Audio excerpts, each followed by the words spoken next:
Ponto 1. 3 factos importantes.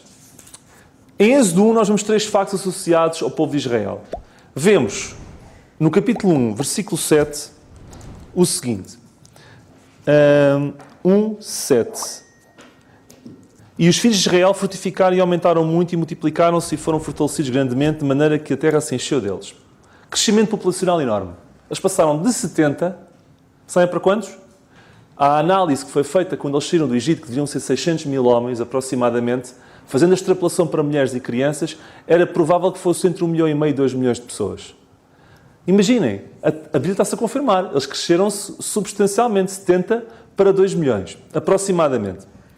Mas esse crescimento populacional teve um preço. Quebra de popularidade. Eles cresceram a nível de população, mas perderam popularidade. Nós vemos isso no versículo 8 e 10, o seguinte. E levantou-se o novo rei sobre o Egito, que não conhecerá José, lá está a amnésia coletiva, o qual disse ao seu povo: eis que o povo dos filhos de Israel é muito e mais poderoso do que nós. Portanto, e depois mais uma vez ele explica: vamos fazer alguma coisa para que eles não se juntem com os nossos inimigos e tomem a nossa terra. Portanto, houve aqui uma quebra de popularidade devido ao medo que Faraó tinha que esse povo, que neste momento não era tão pouco como isso, se pudesse voltar contra os próprios egípcios. E havia um terceiro facto importante aqui, que levou à escravidão, que é o facto desta nova dinastia de faraós não gostar nada de se misturar. Queria o conceito de raça pura. E queria evitar ao máximo que houvesse um povo impuro, que eles consideravam o povo de Israel impuro, em tanta quantidade naquela terra que se pudesse misturar com o povo egípcio, quebrando aquela pureza de raça. Então eles queriam expulsar mesmo os judeus, ou os hebreus, na altura, por isso mesmo também. Portanto, 3 factos importantes. Assim sendo, chegamos ao facto 2. Entramos no campo da escravidão. Estes 3 problemas levaram Faraó a agir. E Faraó cumpriu a promessa de Gênesis 15:13, em que Deus diz a Abraão que o povo de Israel seria afligido durante 400 anos. E quando chegamos aqui, vemos isso mesmo. Se nós lemos do versículo 11 ao 14, há palavras que eu vou citar. Os afligirem, os afligiam, dureza, amargar a vida com dura servidão. Ou seja, nós vemos aqui dor, vemos aqui dureza, vemos aqui servidão. E foi isso a receita que Faraó teve para combater o povo de Israel. Ok? Sabem, quando há um nascimento de uma nação, quando há um nascimento, há dores de parto. E estava aqui o princípio de uma nação. É natural que houvessem dores.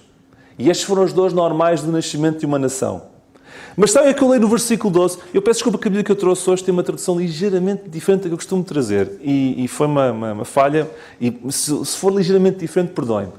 No versículo 12 diz assim: mas quanto mais os afligiam, tanto mais se multiplicavam e tanto mais cresciam, de maneira que se enfadavam por causa dos filhos de Israel. É curioso. Quanto mais batiam neles, mais eles estavam a crescer. E com isto aprendemos aqui uma grande lição. Deus tinha um propósito. Deus queria que aquele povo crescesse e se multiplicasse. E não havia nada que pudesse impedir isso. Nem Faraó. Nem Faraó podia impedir que o propósito de Deus se concretizasse. Irmãos, Deus tem um propósito para cada um de nós. E se Deus quiser que uma coisa aconteça, nada se pode impor à vontade de Deus. Nem faraós, nem pragas, nem nada. O propósito de Deus sobrepõe-se à vontade humana. Então o Faraó queria-os atingir, queria-os abater, mas não é que quanto mais batiam neles, mais eles cresciam. E isso gerava uma confusão enorme em Faraó. O capítulo termina, o capítulo 1, com o ataque final de Faraó a querer destruir aquela geração de bebés no Egito de sexo masculino. Vemos aqui claramente a mão de Satanás por trás para tentar extinguir um povo, para que não nascesse dali o Messias. E começa aqui, ok? Entramos no capítulo 2 e vamos analisar um pouco a família de Moisés. Até agora estivemos a fazer uma análise macro de um povo, agora vamos ver uma família. E no capítulo 2 começa com a análise de uma família. Vemos que Amram e Joquebed têm um bebê chamado Moisés. Este bebê foi escolhido por Deus para ser o responsável pela libertação do povo do Egito. Uma pequena nota. Sabem o que é que escreveu Êxodo? Foi Moisés. Sabem o que é que Moisés diz dele próprio? Isto é curioso. E a mulher concebeu à luz e deu um filho, vendo ele que era formoso. Epá, o Moisés, podia ser um pouco mais modesto. O Moisés está a dizer que era giro. Vocês já repararam? Então é verdade, está aqui. Foi Moisés que escreveu. Epá, dizem que eu era assim um bebê muito formoso. Mas pronto, ele é o mais manso. Se calhar a nível de modéstia. Estou a brincar. Mas está aqui. E foi ele que escreveu isto. Portanto, ele no fundo disse aquilo que lhe diziam. Que ele não sabia o que era, não é? Isto é um bocadinho agora para vocês aliviar um bocadinho mais. Então, não podendo esconder mais, Joquebede coloca Moisés numa cesta de juncos. Porque sabia que aquele bebê, ainda para mais sendo formoso, seria um alvo a abater do próprio faraó. E coloca numa cesta de juncos e entregou a Deus.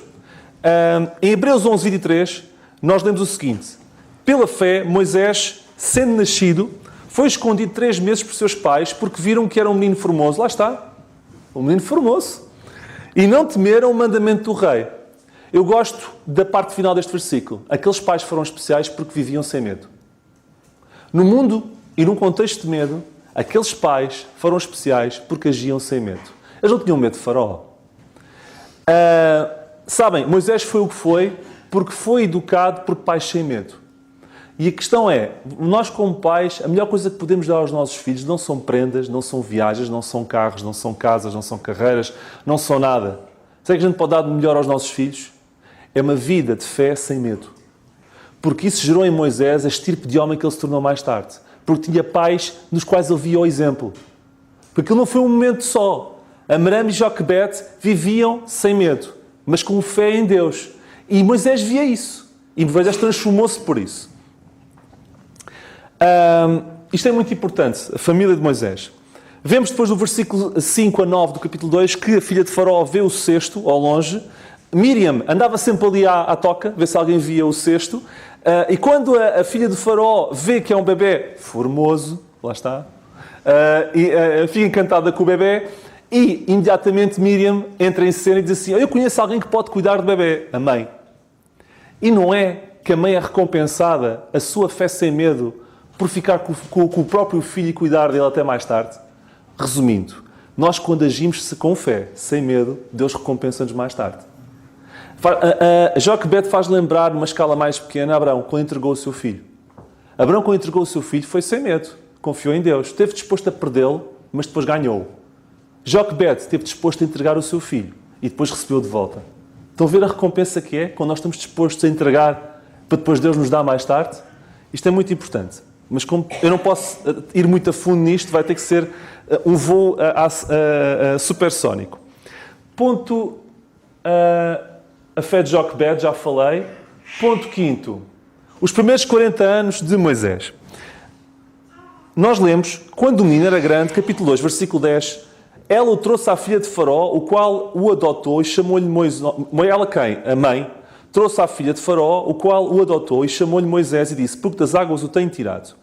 Esta criança, nos primeiros 40 anos, teve uma vida de luxo. Nasceu, porque ela teve uns primeiros tempos com a mãe, mas depois teve uma vida de luxo, completamente. Ele foi instruído, segundo nós lemos em Atos 7:22. Isto é bom, porque a Bíblia explica-se ela própria em passagens muitas vezes dispares. E Atos ajuda-nos muito a perceber esta passagem. Atos 7:22 diz-nos que Moisés foi instruído em toda a ciência dos egípcios. Na altura, o Harvard do sítio era o Templo do Sol. O Templo do Sol era a universidade máxima da altura. Eu não tenho dúvidas que o Moisés frequentou aquele Templo do Sol, onde se aprendia de tudo. Era o sítio onde havia o maior conhecimento na época. Portanto, ele aprendeu toda a ciência dos egípcios e era poderoso em palavras e obras, em suas palavras e obras. Segundo Joséfo, Moisés foi responsável por incursões militares na Etiópia. E foi um brilhante militar. Além disso, Joséfo também nos diz que aquele faraó em causa não tinha filhos rapazes, só tinha raparigas. E, portanto, segundo esse historiador, que tem muita credibilidade, Moisés, apesar de não ser o filho direto, seria o próximo sucessor. Portanto, isso dá para entender o que é que ele teve que abdicar. Ok? Ponto 6. Até que ele tem que fazer uma escolha. E nós lemos em Hebreus 11, 24 e 25, lá está, uma passagem paralela, e eu cito: pela fé, Moisés, sendo já grande, recusou ser chamado filho da filha de Faraó. Eu acho piada, sendo já grande, tinha 40 anos, eu já sou grande, tenho 43, mas a questão é, o grande não deriva da idade, o grande deriva das escolhas que se faz com a idade. Ele foi grande porque recusou. Sendo já grande, recusou. A nossa idade deriva da nossa maturidade das nossas decisões. David, quando matou Golias, era grande e era pequeno. E temos pessoas com 60 anos que continuam a ser pequenas, porque tomam más decisões. As nossas decisões é que mostram realmente a nossa idade. Ok? E Moisés, sendo já grande, recusou. Ele por ser grande, é que recusou. Isto não tem nada a ver com a idade, irmãos. Nada. Então toma uma decisão. Ele assumiu ser quem de facto era. Ele era judeu e assumiu ser judeu. Eu pergunto, nós hoje somos crentes e assumimos lá fora o que nós somos? Ou temos vergonha de assumir o que nós somos? É porque Moisés não ficou a perder em ter assumido o que era. Aparentemente a curto prazo ficou, mas nós muitas vezes vivemos na nossa vida com vergonha de assumirmos o que nós somos. Nós somos judeus e ser olhados, somos crentes e sermos, assim como na altura, ser assumido como judeu, ou melhor, hebreu, perante o Egito era um sinal de insignificância e até de algum gozo. Nós hoje também somos muitas vezes criticados e somos gozados e ostracizados por sermos crentes e assumimos isso. Temos coragem para o assumir? Lá está, vamos ser grandes ou não vamos ser grandes? Vamos nos conformar ou não vamos conformar? É tudo uma questão de escolha. Ele fez uma escolha. Ele recusou e ele escolheu. Ok? É o que nós lemos nas Escrituras. 7. Erro de Moisés.